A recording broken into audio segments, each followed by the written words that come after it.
Good morning everyone. Now next theorem is monotone convergence theorem. This is also an important theorem.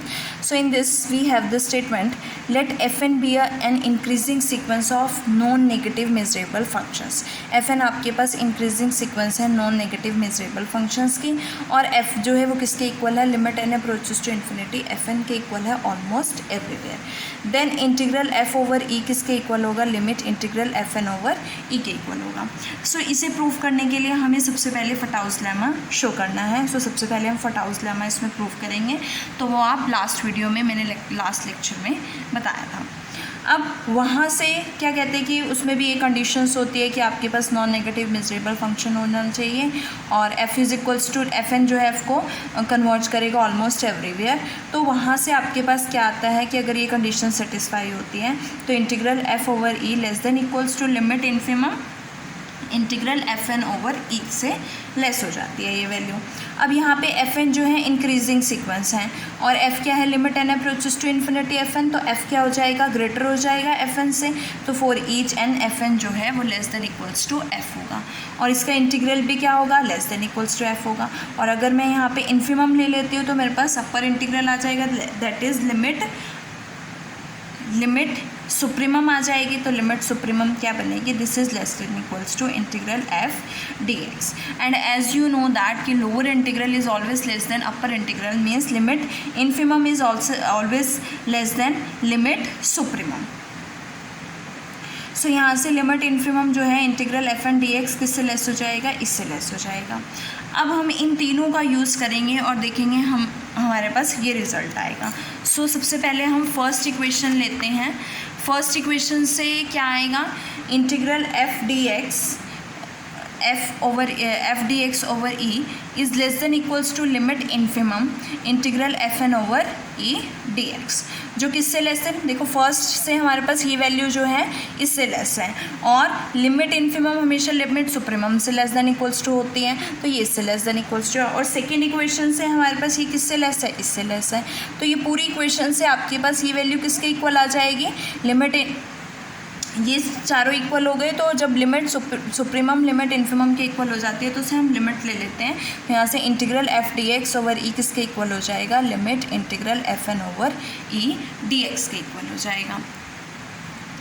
सो यहाँ से आपका result जो है proof हो जाता है, जो हमें मोनोटोन कन्वर्जेंस थ्योरम में प्रूफ करना था. नाउ नेक्स्ट इसका रिमार्क है. सो इसी का रिमार्क है कि show that monotone convergence theorem does not hold for decreasing sequence. जैसे हमने मोनोटोन कन्वर्जेंस थ्योरम में इंक्रीजिंग सीक्वेंस ली थी, अगर मैं डिक्रीजिंग सीक्वेंस लेती हूँ तो वो जो है होल्ड नहीं करेगा. सो मैंने एक सीक्वेंस ऑफ फंक्शन fn ले लिया जो कि decreasing sequence of non negative measurable function है, such that fn of x किसके इक्वल है, 0 if x is less than n and 1 if x is greater than equals to n. और अगर मैं limit n approaches to infinity fn of x लेती हूँ तो मेरे पास क्या आएगा, 0 आएगा, विच इज़ इक्वल्स टू, ये किसके इक्वल है, f के इक्वल है, तो यहाँ से वैल्यू क्या आ जाएगी, 0 आ जाएगी. अब हम फाइंड आउट करेंगे fn की इंटीग्रल ओवर r. सो अगर मैं fn इंटीग्रल ओवर r लेती हूँ तो आपके पास यहाँ से वैल्यू क्या आएगी, minus infinity to infinity fn dx. इसको मैंने n में ब्रेक कर लिया, तो minus infinity to n fn dx plus n to infinity fn dx.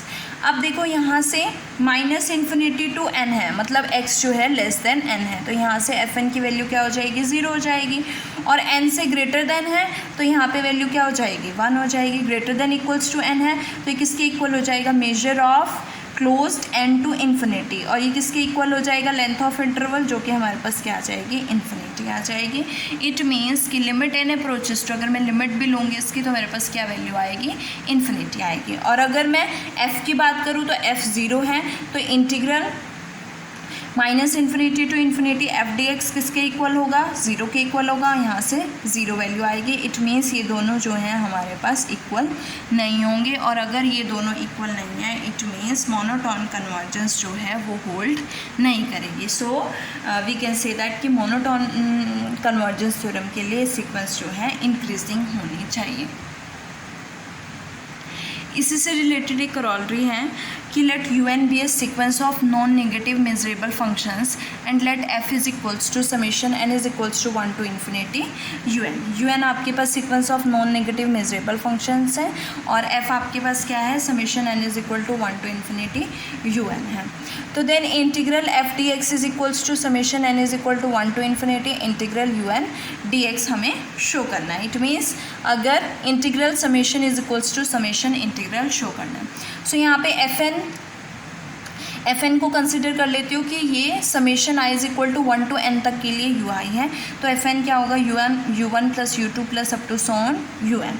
और अगर मैं एफ एन की लिमिट लूँगी तो मेरे पास क्या बनेगा, summation n is equals to 1 to infinity u N is equals to f. It means f n जो है एफ को कन्वर्ज करेगा और एफ एन जो है मोनोटोनिकली इंक्रीजिंग सीक्वेंस है। इंक्रीजिंग सीक्वेंस कैसे, अगर आप एफ वन लेते हो तो यू वन आएगा, एफ टू लेते हो तो u one plus u two आएगा, एफ थ्री लेते हो तो u one plus u two plus u three आएगा। इस तरह से एक ऐसी सीक्वेंस बन रही है, इंक्रीजिंग सीक्वेंस बन रही है। सेकेंड एफ एन एफ को कन्वर्ज कर रही है और third non negative measurable functions है। तो सभी कंडीशंस जो हैं मोनोटोन कन्वर्जेंस थ्योरम की सेटिस्फाइड होती है। So we can say that कि इंटीग्रल एफ डी एक्स किसके इक्वल होगा, limit n approaches to infinity integral f n d x के इक्वल होगा। एफ एन की वैल्यू क्या है, summation i is equal to 1 to n you i d x है। इसे ओपन करोगे तो आप क्या लिख सकते हो, u one plus u two plus up to so on u n. और इंटीग्रल को ओपन करोगे तो यहाँ से integral u one d x plus integral u two d x plus up to so on integral you n d x. तो यहाँ से मैं इसको लिख सकती हूँ summation i is equal to 1 to n integral u i d x. तो यहाँ से आपके पास क्या वैल्यू आ जाएगी, अगर मैं limit n approaches to infinity लेती हूँ तो क्या बनेगा, यहाँ से summation i is equals to 1 to n 1 to infinity या फिर n is equals to 1 to infinity integral you n d x. तो ये आपका रिक्वायर्ड रिजल्ट है जो हमें प्रूफ करना था। नाउ नेक्स्ट इससे रिलेटेड एक और रिजल्ट है कि f आपके पास नॉन नेगेटिव मेजरेबल फंक्शन है और E I disjoint sequence of measurable sets है और e आपके पास यूनियन ई आई है। देन शो दैट कि इंटीग्रल f ओवर e किसके इक्वल होगा, summation integral f over E I के इक्वल होगा। Let us define a sequence कि एफ आई आपके पास किसके इक्वल है, f into characteristic over I के, ये हमने कंसिडर कर लिया। क्लियरली हर एक एफ आई जो है नॉन नेगेटिव मेजरेबल फंक्शन है and such that F into characteristic over E किसके इक्वल होगा, ई किसके इक्वल है, यूनियन ई आई के इक्वल। और इसको आप लिख सकते हो characteristic over e one plus e two plus e three and up to so on. और यहाँ से मल्टीप्लाई करोगे तो ये वैल्यू आएगी और इसको समेशन में लिखोगे तो summation I F into characteristic over E I. अब यहाँ से f into characteristic over E I किसके इक्वल कंसिडर कर लिया, यू एन ले लिया। तो अगर यू एन ले लिया तो मोनोटोन कन्वर्जेंस थ्योरम से आपके पास integral of U N is equals to means integral of summation U N is equals to किसके इक्वल होगा, समेशन इंटीग्रल यू एन। तो वो हमने अप्लाई किए बाय या फिर बाय अबव करोलरी जो हमने अप्लाई किया मोनोटोन कन्वर्जेंस थ्योरम की जो हमने करोलरी की थी लास्ट जो की है वहाँ से यूज़ करके लिखा है। तो यहाँ से F into characteristic over E आई को क्या लिख सकते हो, इंटीग्रल एफ ओवर ई आई। तो यहाँ से ये वैल्यू किसके इक्वल हो जाती है, इसके इक्वल हो जाती है जो हमें प्रूफ करना था। और इसके साथ आपका ये टॉपिक ख़त्म होता है। नेक्स्ट में हम इंटीग्रेबल पढ़ेंगे of non negative measurable functions की।